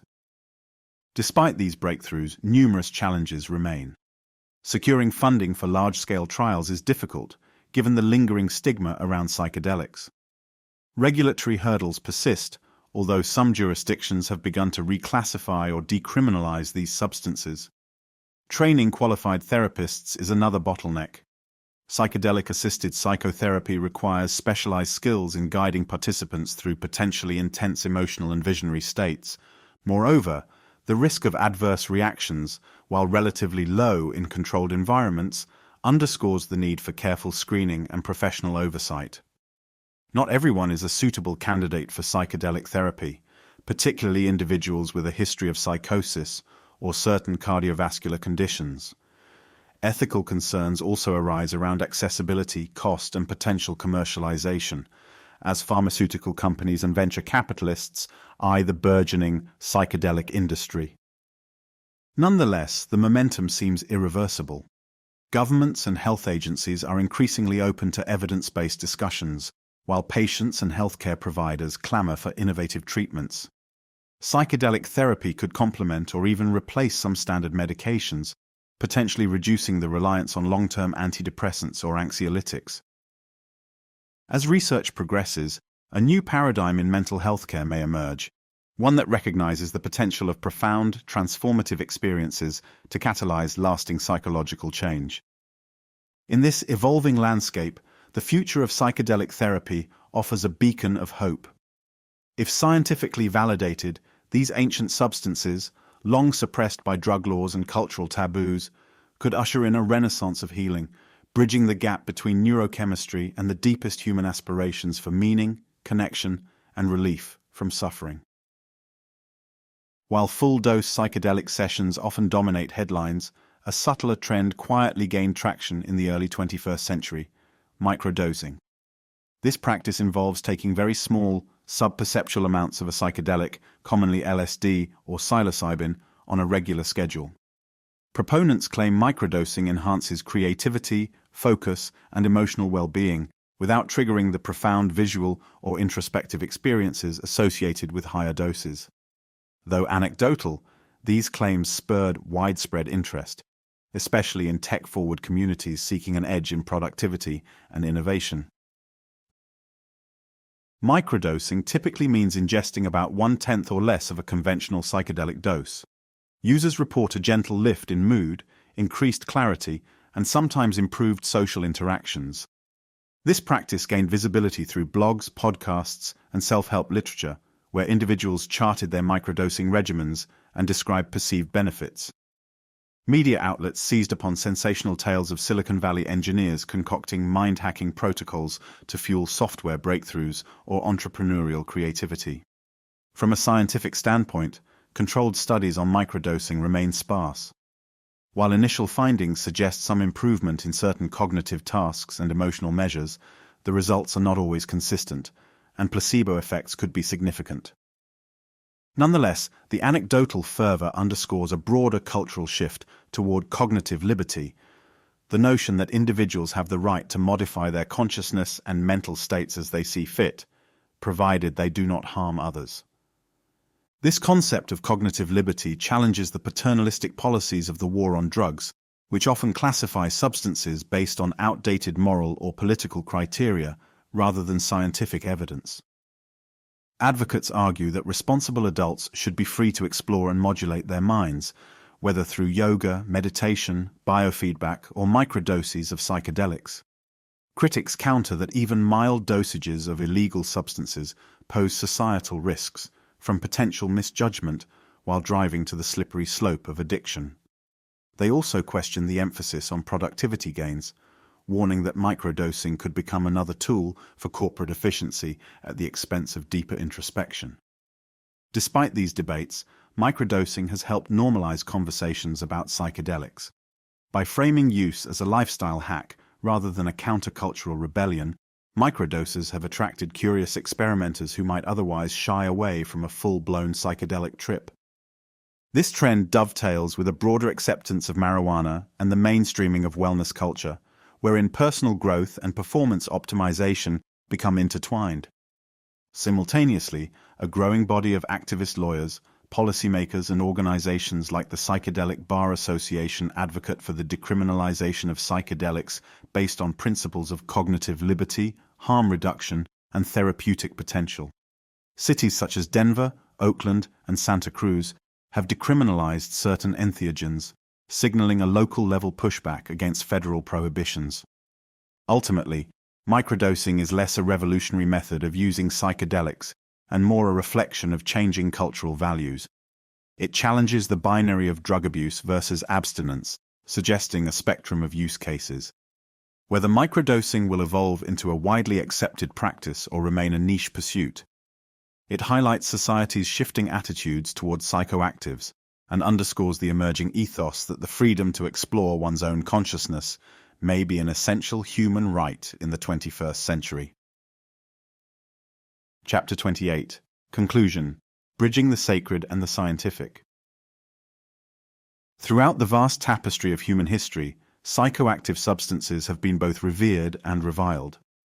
From the prehistoric mushroom rituals depicted in cave art to the cutting-edge clinical trials of psilocybin for depression, these substances have consistently sparked a complex interplay of spiritual, medicinal, and social dimensions. Their story is one of shifting cultural values, political power plays, and evolving scientific paradigms. On one hand, countless societies have integrated psychoactives into sacred rites, from the Soma imbibing Vedic seers of ancient India to the peyote consuming shamans of the Americas. These practices often viewed altered states as portals to divine wisdom, communal healing, or deeper self-knowledge. They emphasized set and setting, ritual frameworks, communal support, and respect for the plant's or compound's spirit. Such traditions underscored the transformative power of these substances to catalyze insight, bonding, and even cultural cohesion. On the other hand, the modern world has frequently oscillated between marvel and panic. Industrialization, colonialism, and global trade introduced psychoactive substances into new contexts that often lacked the traditional safeguards of ritual and social agreement. The rise of addiction, exploitative markets, and moral panics spurred prohibitive laws. Over the 20th century, the war on drugs escalated punishments and stigmatized users, overshadowing centuries of indigenous knowledge and curtailing scientific inquiry. Yet in recent decades, a renewed synthesis of the sacred and the scientific has emerged. Neuroscientists now map the receptors that produce visionary states, while therapists refine protocols for safe and beneficial administration. Indigenous communities and modern researchers sometimes collaborate, acknowledging that Western science can learn from millennia of shamanic expertise. This bridging fosters a holistic view. These substances are neither miraculous panaceas nor malevolent plagues, but powerful tools that demand responsible stewardship. Challenges remain.